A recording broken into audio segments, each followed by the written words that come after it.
আপিলা চাপিলার 31 নম্বর পর্বে আগের অংশটুকু আমরা পড়েছি আগের ভিডিওতে। আজকে বাকি অংশটুকুতে অশোক মিত্র কী লিখছেন সেটা আমরা এখন পড়ব। কোনো কোনো ব্যাপারে আমি বোধহয় বেশি আশাবাদী, নয়তো প্রগাঢ় কাণ্ডজ্ঞানহীন। কলকাতায় ফেরার তাড়া ছিল। ভেবেছিলাম সকালের বিমানে অন্য সকলের সঙ্গে শ্রীনগর পৌঁছে যা যা করণীয় সেরে সন্ধ্যার বিমানে দিল্লি প্রত্যাবর্তন করব। তাই গেলাম সম্পূর্ণ এক বস্ত্রে। দিল্লি থেকে বিমান ছাড়তেই অনেক দেরি। খানিক বাদে বুঝতে পারলাম সেদিন আর প্রত্যাবর্তন সম্ভব হবে না। তখন আর বাড়তি জামা কাপড় নিয়ে আসার উপায়ও নেই, অথচ রাত্রিবাস করতেই হবে শ্রীনগরে। যে বিমানে আমার ফেরার কথা আমার চোখের সামনেই শ্রীনগর থেকে উড়ে গেল। বেশি রাত্রিতে শুনতে পেলাম তা দিল্লি পৌঁছায়নি, 2 খালিস্তানি বিমানটি কবজা করে লাহোরে নিয়ে গেছে। ঘোর নিশীথকালেই আমার সহযোগী রাজনৈতিক নেতারা অভিনন্দন জানাতে এলেন। কাশ্মীর সমস্যা থেকে আরেকটু হলেই সমান গুরুতর সমান সমস্যার অংশীদার হতাম। এক ভারতীয় রাজ্যমন্ত্রী পাকিস্তানে পণবন্দি। দিল্লি থেকে যে 6-7 মাস এসেছিলাম, ফারুকের সঙ্গে দেখা করলাম। রাজ্যপালের কুচক্রান্তের বিস্তৃত বিবরণ শুনলাম।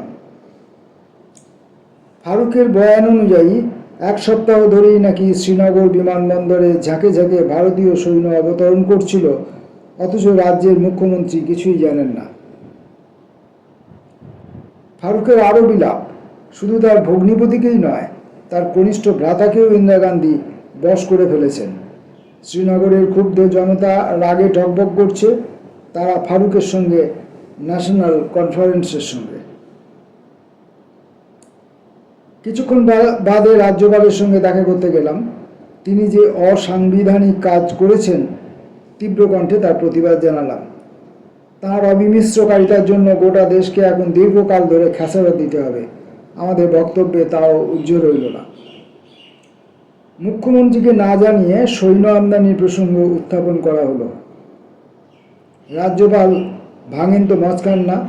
তার সংক্ষিপ্ত বচন, এমন কতগুলি বিষয় আছে যা আমি মুখ্যমন্ত্রীকে জানাতে বাধ্য নই। মহাশয়গণ ক্ষমা করবেন, আপনাদেরও জানাতে বাধ্য নই।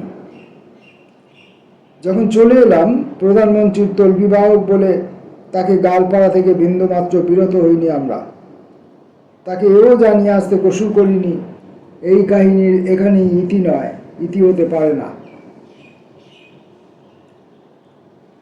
ফিরে গিয়ে রাজ্যপালের সঙ্গে আমাদের নৈরাশ্যব্যঞ্জক কথাবার্তার বিবরণ ফারুককে দিলাম। তাকে বোঝালাম, 1 মাঘের শীত যায় না, ইন্দিরা গান্ধী এই ন্যাক্কারজনক অপকর্ম করে পার পাবেন না। আমরা গোটা ভারতবর্ষ জুড়ে অপ্রতিরোধ্য আন্দোলন গড়ে তুলব কাশ্মীরে গণতন্ত্র পুনঃস্থাপনের লক্ষ্যে। তবে এটা সমান প্রয়োজনীয় যে কাশ্মীরে যেন শান্তি বজায় থাকে।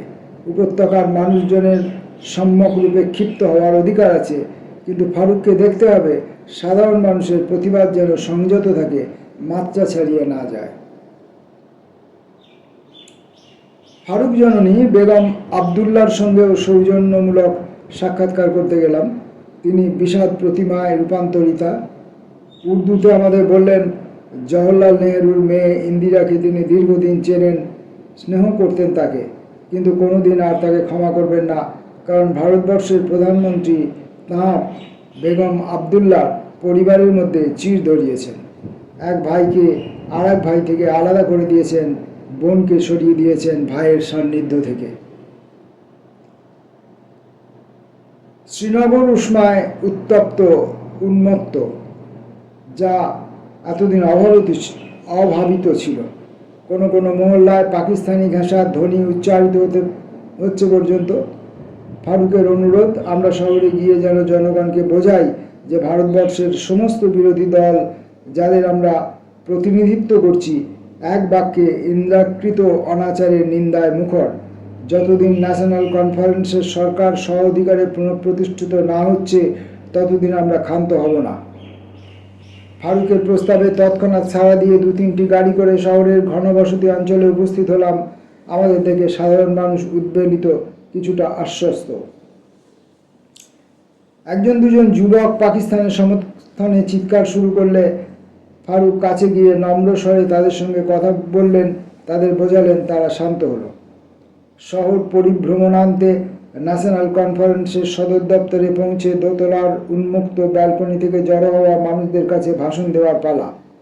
ভাষণ দিতে হবে সবাইকে, উর্দুতে, আমাকে পর্যন্ত।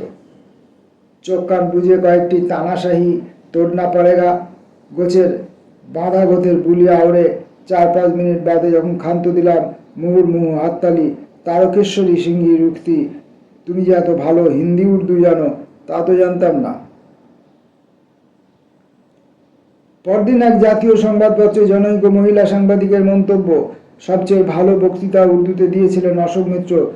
জনপরিবাদ কি করে জন্ম নেয় অলিক ভিত্তি সত্ত্বেও তার প্রত্যক্ষ প্রমাণ পেলাম। যে ধুতি পাঞ্জাবি পরে গিয়েছিলাম তাতেই রাত্রিবাস। প্রত্যেকের জন্য ফারুক ডাল হ্রদে একটি করে বজরার ব্যবস্থা করেছিলেন। আমাদের পাশের বজরায় চন্দ্রজিৎ যাদব তার কাছ থেকে দাড়ি কমাবার সরঞ্জাম ও একটি চিরুনি ধার করে কোনো ক্রমে রাজ্যমন্ত্রীর মর্যাদা রক্ষা করা গেল। সকালের বিমানে আমাদের কয়েকজনের দিল্লি প্রত্যাবর্তন। কেন্দ্রীয় বঙ্গভাষী অর্থমন্ত্রীর সঙ্গে আমার দেখা করার কথা ছিল সেদিন। অন্য কথাবার্তা সমাপ্ত হওয়ার পর তাকে ফের জিজ্ঞাসা করলাম, মশাই, কদিন আগেই আপনিই তো বলেছিলেন চবনের সুপারিশ অনুযায়ী আমরা পশ্চিমবাংলায় অনেক টাকা পাব। ব্যাপারটি আর কতদিন ঝুলিয়ে রাখবেন?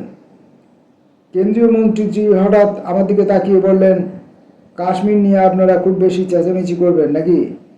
আমার বিস্মিত জবাব, তার সঙ্গে অর্থ কমিশনের রিপোর্টের কি সম্পর্ক?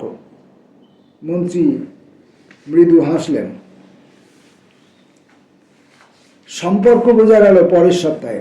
জাতীয় উন্নয়ন পরিষদের বৈঠক।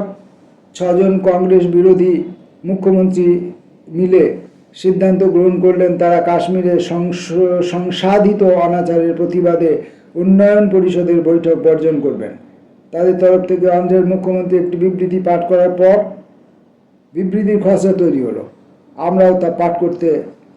রামারাও তা পাঠ করতে উঠলেন। ততক্ষণে ইন্দিরা গান্ধী ও তার পরিষদরা বুঝে গেছেন কি ঘটতে যাচ্ছে।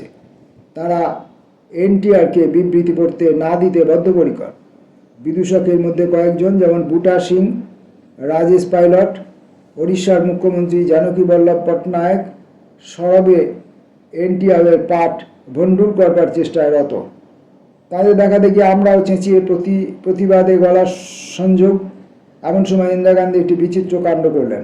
হঠাৎ আমার দিকে তাকিয়ে কণ্ঠস্বর সরু ও তীক্ষ্ণ করলেন, রাজ্যের মন্ত্রী যারা উপস্থিত আছেন, জাতীয় উন্নয়ন পরিষদের কতগুলি নিয়ম তাদের জানা উচিত। কোনো রাজ্যের মুখ্যমন্ত্রী উপস্থিত থাকলে এমন ধারা বৈঠকে একমাত্র তিনিই কথা বলতে পারেন, তার সহচর হয়ে আসা কোনো মন্ত্রী পারেন না।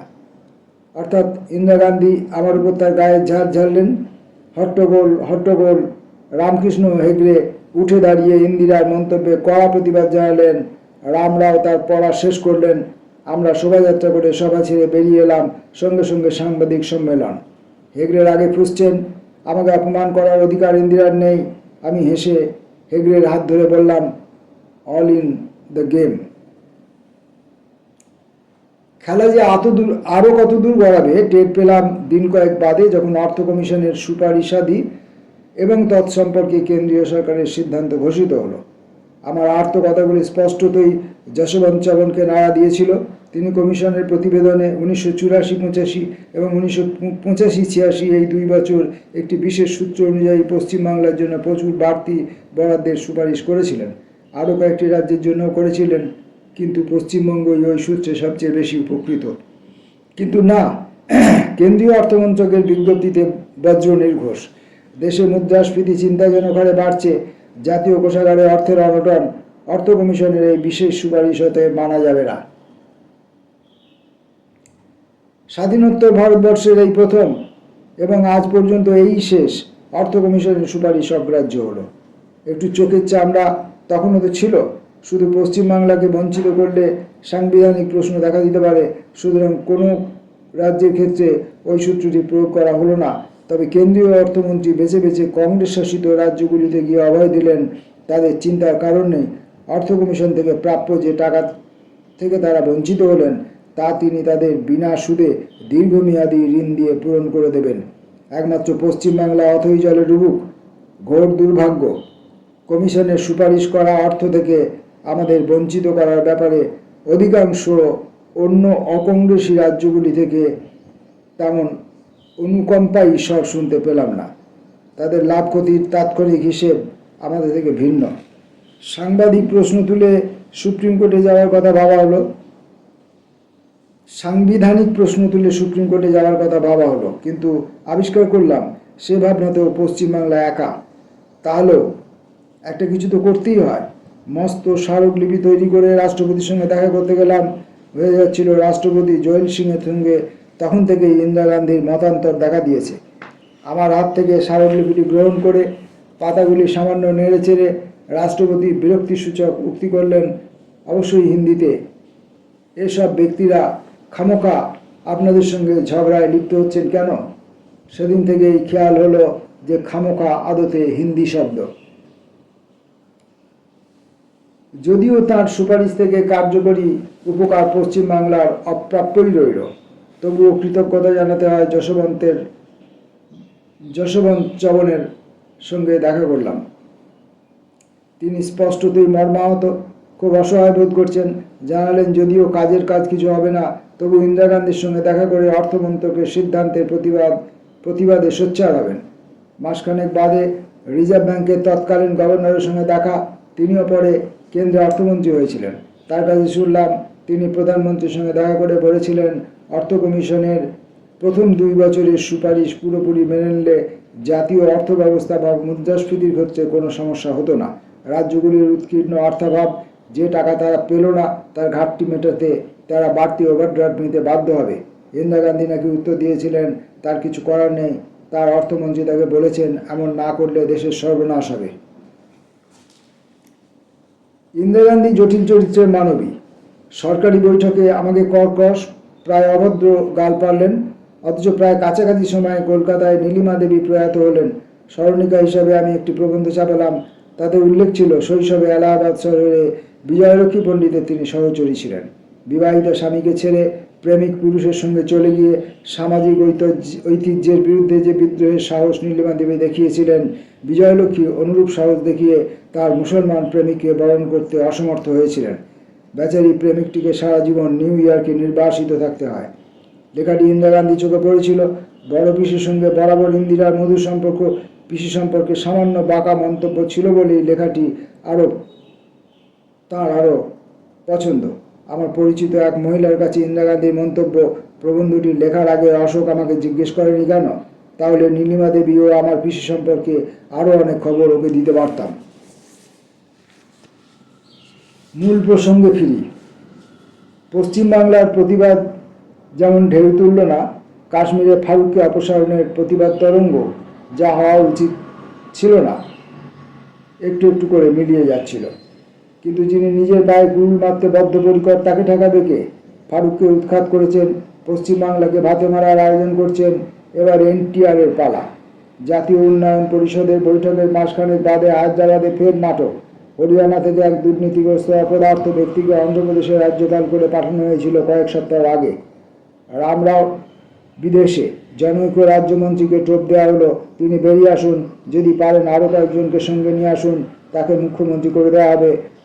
আর তাই করাও হলো। রামরাও বরখাস্ত হলেন। সেই মন্ত্রী ভাস্কর রাও না কি যেন নাম, ভুলেই গেছি, তাকে দিয়ে মুখ্যমন্ত্রী হিসাবে শপথ বাক্য পাঠ। ইন্দিরা গান্ধীও তার পরামর্শদাতারা হয়তো ভাবলেন দান দান 3 দান। এবার কেন্দ্র রাজ্য সম্পর্ক নিয়ে ঠান্ডাই মান্ডাই চিরতরে স্তব্ধ করে দেওয়া হলো। তাদের প্রকাণ্ড ভুল হয়েছিল। অন্ধ্রপ্রদেশের অধিকাংশ বিধায়ক শুধু রামরায়ের প্রতি আনুগত্যে অটল রইলেন না, গোটা তেলেগুভাষী জনসাধারণ খেপে উঠলেন। বাস সরকারি গাড়ি পুরল হায়দ্রাবাদে। রাজ্যের অন্যান্য শহরে গ্রামে গঞ্জে অস্থির উত্তেজিত মানুষদের রাস্তায় বেরিয়ে আসা। 2 সপ্তাহের মধ্যে ইন্দিরা গান্ধী পরাজয় বরণ করে পুরোপুরি আত্মসমর্পণ করতে বাধ্য হলেন। এনটিআর ফের অন্ধ্রপ্রদেশের মুখ্যমন্ত্রী রূপে বৃত হলেন। সেই রাজ্যপালটিকে অন্ধ্র থেকে পালিয়ে আসতে হলো। সর্বোপরি এখন আর পালাবার পথ নেই প্রধানমন্ত্রীর। কেন্দ্র রাজ্য সম্পর্ক সামগ্রিক পুনর্বিন্যাসের জন্য একটি সরকারি কমিশনের কথাও ঘোষণা করতে হলো তাকে। কমিশনের জন্য যে নির্দেশাবলী প্রস্তুত করা হলো তার নিটোল আমাদের পছন্দসই নয়। যে তিনজনকে নিয়ে কমিশন গঠিত হলো তাদের স্বাধীন চিন্তা শক্তি নিয়েও আমাদের সন্দেহ ছিল, কিন্তু মূল লক্ষ্যের অভিমুখে খানিকটা তো এগোনো গেল। নানা কুকাজ করে ইন্দিরা গান্ধী ক্রমশ দেশে অশ্রদ্ধার পাত্রী হচ্ছিলেন। আমরা প্রায় নিশ্চিত হচ্ছিলাম 85 সালের গোড়ায় যে সাধারণ নির্বাচন তাতে কংগ্রেস গোহারা হারবে। প্রধানমন্ত্রীর রাজনৈতিক নিঃসঙ্গতা প্রতিদিন প্রকটতর। বিরোধী দলগুলির পরস্পরের কাছাকাছি আসার যে প্রক্রিয়া শুরু হয়েছে তা থেকেই আমরা ভেবে নিয়েছিলাম একটি নীতি ও কর্মসূচি ভিত্তিক জোট তৈরি করার কাজ কয়েক মাসের মধ্যেই সুসম্পন্ন করা সম্ভব হবে। ইন্দিরা গান্ধী বিভিন্ন অবিমৃষ্যকারিতার পরিচয় দিয়ে আমাদের প্রচুর সুবিধা করে দিয়েছেন। অক্টোবরের শেষ তারিখে তার নৃশংস হত্যা সব কিছুর হিসেব উল্টে দিল। কেন্দ্র রাজ্য সম্পর্ক জড়িত আন্দোলনও তখন থেকে একটু ঝিমিয়ে এলো। আমার ক্ষেত্রে অন্তত এখন এসব নিছক স্মৃতিচারণ। তাহলেও কবুলিত না করা অক্ষমার্হ হবে। দেশ জুড়ে কেন্দ্র রাজ্য সমস্যা নিয়ে যে শোরগোল তোলা গিয়েছিল তাতে যদিও একটি মাঝারি গোছের ভূমিকা পালন করেছিলাম, জ্যোতিবাবুর এবং সেই সঙ্গে পার্টির অকুণ্ঠ সমর্থন ও উৎসাহ ছাড়া এক পা অগ্রসর হওয়াও আমার সাধ্যের বাইরে ছিল। যবনিকার আড়াল থেকে অভয় ও ভরসা পেয়েছিলাম বলেই হৈ হৈ করে যুদ্ধক্ষেত্রে অবতীর্ণ হতে সক্ষম হয়েছিলাম। আত্মশ্লাঘা নিয়ে বাড়াবাড়ি তাই উপসহনীয়। প্রসঙ্গান্তরে যাওয়ার আগে একটি কথা বলি। ইন্দিরা গান্ধী যেদিন খুন হলেন, জ্যোতিবাবু দক্ষিণ ভারতে। আমরা কজন মন্ত্রী রাইটার্স বিল্ডিংয়ে উপস্থিত। ঘন ঘন দিল্লি থেকে খবর আসছে দাঙ্গার আগুন দ্রুত ছড়িয়েছে, শিখ সম্প্রদায়ভুক্ত ওরা কচুকাটা হচ্ছেন। কলকাতায় ও পশ্চিমবাংলায় সেরকম কিছু হতে না দিতে আমরা বদ্ধপরিকর। আমাদের মধ্যে কয়েকজন, সঙ্গে পুলিশের কিছু বড় মেজ কর্তা শহর টহল দিতে বেরোলাম। আমাদের সঙ্গে কলকাতা পুলিশের এক যুগ্ম কমিশনার। গাড়িতে উঠেই আমার দিকে তাকিয়ে তার গর্বিত পরিতৃপ্তির হাসি। এবার সর্দারগুলোকে বাগে পেয়েছি, ঠেঙিয়ে ঢিট করে দেব। আমি স্তম্ভিত। কোথায় নিরপরাধ শিখদের হামলার হাত থেকে রক্ষা করার উদ্দেশ্যে আমরা বেরিয়েছি, এই পুলিশ কর্তা ঠিক উল্টো কথা বলছেন। কড়া ভাষায় তাকে ধমকালাম। ঘাবড়ে গিয়ে নীলা বলেন, এই ব্যক্তি কার সুপারিশ জানি না, কয়েক বছর বাদে খোদ পুলিশ কমিশনার নিযুক্ত হয়েছিলেন, তবে নিজের অবিবেচনায় টিকে থাকতে পারেননি। এ ধরনের মানুষ আমার সন্দেহ প্রশাসনে এখনও বেশ কিছু বহাল আছেন। আপিলা চাপিলার 31তম পর্ব শেষ হলো। ইন্দিরা গান্ধীর নিধন পর্বটি খুবই সংক্ষিপ্ত কয়েকটি কথার মধ্য দিয়ে সম্পন্ন হলো। জানি না এর পরবর্তী পাঠগুলোর মধ্যে তিনি আবার এই প্রসঙ্গে ফিরে আসবেন কিনা, সেটা আমরা পরবর্তী পাঠের সময় জানতে পারব। নমস্কার।